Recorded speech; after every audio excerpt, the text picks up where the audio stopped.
ಈಗ ಎಲ್ಲರಿಗೂ ಗೊತ್ತಾಗ್ಬಿಟ್ಟಿರುತ್ತೆ ಈ ಕತೆ ಏನು ಎತ್ತ ಏನು ಎಲ್ಲ ಗೊತ್ತಾಗ್ಬಿಟ್ಟಿರುತ್ತೆ ಈಗ ಆಲ್ಮೋಸ್ಟ್. ಈ ಕತೆ ಹೇಗೆ ಹುಡ್ತು ಅನ್ನೋದಕ್ಕೆ ಅವ್ರ ಅಣ್ಣ ತೀರೋಗ್ಬಿಡ್ತಾರೆ. ಅವ್ರ ಅಣ್ಣ ಕಾಲ ಆದಂಥ ಸಂದರ್ಭದಲ್ಲಿ ಅವ್ರದ್ದು ಕಾರ್ಯ ಮಾಡಿಸ್ಬೇಕಾಗತ್ತೆ. ಈ ಕಾರ್ಯ ಎಲ್ಲ ಆಗುತ್ತೆ. ಇದೆ ಈ ಕೊರೋನಾ ಟೈಮಲ್ಲೇ ಇದೆಲ್ಲ ನಡೆಯುತ್ತೆ. ಅದಕ್ಕೆ ನಾನೇ ಒಬ್ಬರು ಪುರೋಹಿತರು ಕಳಿಸ್ಕೊಡ್ತೀನಿ, ಆ ಕಾರ್ಯ ಎಲ್ಲ ನಡೆಯುತ್ತೆ. ಅರ್ಜುನ್ ಅವ್ರಿಗೆ ಹುಷಾರಿರಲ್ಲ. ಪ್ರತಿದಿನ ನಾವು ಅವರು ಮಾತಾಡ್ತಾ ಇರ್ತೀವಿ. ಅವ್ರಿಗೊಂದು ಕ್ಯೂರಿಯಾಸಿಟಿ, ಗರುಡ ಪುರಾಣ ಜೊತೆಗೆ ಒಬ್ಬ ವ್ಯಕ್ತಿ ಕಾಲ ಆದಮೇಲೆ ಏನಾಗ್ತಾನೆ, ಮತ್ತು ಅವ್ರದ್ದು ಏನಂದರೆ ತೀರೋದ ಮೇಲೆ ನಾವು ಎಲ್ಲರನ್ನೂ ಪ್ರೀತಿ ಮಾಡೋದಕ್ಕಿಂತ ಇದ್ದಾಗ ಎಲ್ಲರನ್ನೂ ಚೆನ್ನಾಗಿ ನೋಡ್ಕೋಬೇಕು, ಎಲ್ಲರನ್ನೂ ಪ್ರೀತಿಸ್ಬೇಕು ಅನ್ನುವಂಥದ್ದು. ಅದಾದಮೇಲೆ ಅವ್ರಿಗೆ ನನ್ನ ಜೊತೆ ಮಾತಾಡ್ತಾ ಇಷ್ಟೊಂದೆಲ್ಲ ಇದೆಯಾ, ಈ ಥರ ಎಲ್ಲ ಇದೆಯಾ ಅಂತಂದ್ಬಿಟ್ಟು ಅವರು ನನಗಿಂತ ಜಾಸ್ತಿ ಅಧ್ಯಯನ ಮಾಡ್ಲಿಕ್ಕೆ ಪ್ರಾರಂಭ ಮಾಡ್ತಾರೆ. ಮಾಡಿ ಏನು ಮಾಡ್ತಾರೆ, ಅದ್ರ ಬಗ್ಗೆ ಪ್ರತಿದಿನ ಕ್ವಶನ್ಸ್ ಕೇಳೋದು. ಗುರುಳೆ ಇದು ಯಾಕೆ ಹಿಂಗೆ, ಈ ಥರ ಯಾಕೆ ಹಿಂಗೆ, ಈ ಟ್ರಾವೆಲಿಂಗ್ ಹೆಂಗಿರುತ್ತೆ, ಇದ್ರ ಬಗ್ಗೆ ಎಲ್ಲ ಚರ್ಚೆ ಮಾಡ್ತಾರೆ.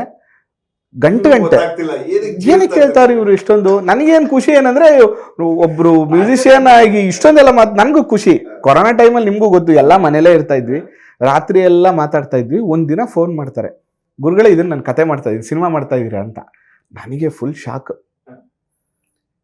ಈ ಸಿನಿಮಾ ಹೆಂಗೆ ಜನ ತಗೋತಾರೆ, ಈ ಕಮರ್ಷಿಯಲ್ ಈಗ ಹೆಂಗೆ ತಗೋತಾರೆ, ತುಂಬ ಕಷ್ಟ. ಕಮರ್ಷಿಯಲಾಗಿ ಹೇಳೋಕ್ಕೆ ಆಗಲ್ಲ ಇದನ್ನ. ಅರ್ಜುನ್ ಅವರೇ ಯೋಚನೆ, ಇಲ್ಲ ಗುರುಗಳೇ ನಾನು ಮಾಡ್ತೀನಿ. ಅದಾದಮೇಲೆ ಸ್ವಲ್ಪ ದಿನಕ್ಕೆ ಅವ್ರಿಗೆ ನಿಜವಾಗಿಯೂ ಒಂದು ಸಿನಿಮಾ, ಇವ್ರಿಗೆ ಹುಷಾರಿಲ್ಲ, ICUಲಿದ್ದಾರೆ. ನಾನು ಯಾಕೆ ಇದನ್ನೆಲ್ಲ ಹೇಳ್ತಾ ಇದ್ದೀನಿ ಅಂದರೆ, ತುಂಬ ಜನ ಇದು ಹೇಳ್ಬೇಕೋ ಇಲ್ಲೋ ನನಗೆ ಗೊತ್ತಿಲ್ಲ, ಬಟ್ ತುಂಬ ಜನಕ್ಕೆ ಗೊತ್ತಾಗಬೇಕಿದು. ಅವ್ರಿಗೆ ಎಷ್ಟು ಸ್ಟ್ರಗಲ್ಸ್ ಇರುತ್ತೆ ಒಂದು ಹಿಂದೆಂದ. ಒಂದು ಸಿನಿಮಾ ಕೆಲವೇ ದಿನಗಳಲ್ಲಿ ರಿಲೀಸು. ಇವರು ICUಲಿದ್ದಾರೆ. ICUಲಿ ಬಂದ್ಬಿಟ್ಟು ವಾರ್ಡ್ಗೆ ಹೋಗಿದ್ದಾರೆ. ನಾನು ಮಾತಾಡ್ಸ್ಕೊಂಡು ಬಂದಿದ್ದೀನಿ. ಅಲ್ಲಿ ICUಯಿಂದ ಆಚೆಗೆ ಬಂದು ಡ್ರಿಪ್ ಹಾಕಿದ್ದಾರೆ, ಕೈಯಲ್ಲೆಲ್ಲ ಡ್ರಿಪ್ ಹಾಕಿದ್ದಾರೆ. ಆ ಸಿನಿಮಾಗೆ ತೊಂದರೆ ಆಗಬಾರ್ದು ಅಂತ ಅಲ್ಲಿ ಇಡೀ ಸ್ಟುಡಿಯೋ ಸೆಟಪ್ನ ಚಿಕ್ಕದಾಗಿ ಮಾಡಿಕೊಂಡು ಅಲ್ಲಿಂದ ಅವ್ರ ಸಾಂಗ್ನ ಕಳಿಸಿದ್ರು. ಮೇ ಬಿ ಏಕಲವ್ಯ ಅಂತ ಅನ್ಸುತ್ತೆ. ಮೇ ಬಿ ಆ ಟೈಮಲ್ಲಿ ಏಕಲವ್ಯದ್ದು ಅನ್ಸುತ್ತೆ. ಅಂದ್ರೆ ನನಗೆ ಈಗಲೂ ನೆನಪಿದೆ, ಕರೋನಾ ಟೈಮಲ್ಲಿ ಬರೇ ಬ್ಯಾಡ್ ಸುದ್ದಿ.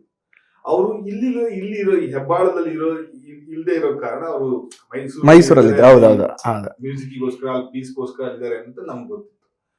ಮಾತಿದ್ರೆ ಹೆಚ್ಚು ಕಮ್ಮಿ ಆಗಿದೆಯಂತೆ. ಅರ್ಜುನ್ ಜನ್ಯವ್ರಿಗೆ ಏನೋ ವಿಚಾರ ಅಂತೆ, ಎಷ್ಟೋ ಜನ ಹೋದ್ರಂತೆ ಅಂತೆಲ್ಲ ಸುದ್ದಿ ಮಾಡಿದ್ರು. ಅಲ್ಲ, ಆ ಥರದ ಸಿಚುವೇಶನ್ ನೋಡಿದಾರೆ ಅವರು.